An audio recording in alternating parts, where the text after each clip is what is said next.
Hi, nurse practitioner and functional nutrition coach Nicole here to talk to you about labs for small intestinal bacterial overgrowth, also known as SIBO. Now, as always, these videos are for information purposes only, not meant to diagnose or treat any one person. SIBO is a condition in which there are microbes that are overgrowing in the small intestine that don't belong there. In a previous video, I covered the signs and symptoms, risk factors, and consequences of having SIBO. Now let's go over the diagnostic tests.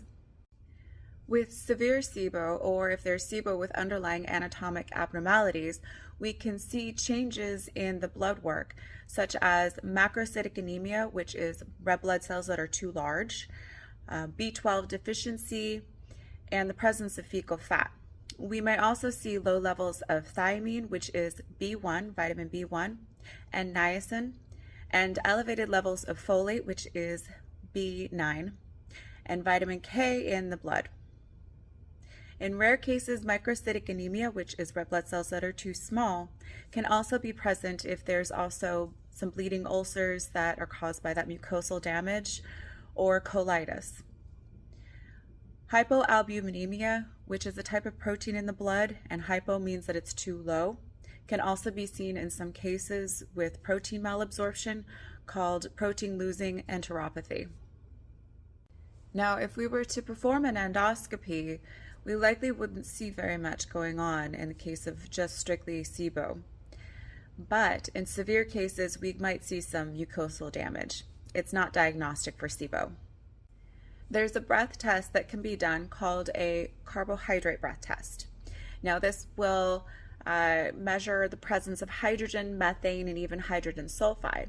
These are all gas byproducts of carbohydrate metabolism by microbes in the gut, either because those microbes are very high and they're getting to those carbohydrates before we're able to digest them, or because the digestive enzymes for those carbohydrates are lacking.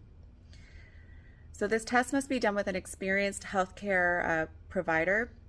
We need their guidance in order to take the test correctly and to have it interpreted correctly. Because as you can tell, doesn't always mean that we have SIBO for sure. And in fact, the sensitivity of this test is 40%, meaning that 40% of those people that actually have SIBO will test positive. That means that there's false negatives here. And the specificity is 80%, meaning that 80% of people that do not have SIBO will test negative, true negatives. Okay, so we need to make sure that we keep this in mind with any test. What's the sensitivity and specificity? What's the likelihood of this patient actually having this disease before we even test for it? Probability of a positive, and making sure we're taking into account the symptoms of that patient, not just treating a number on a paper.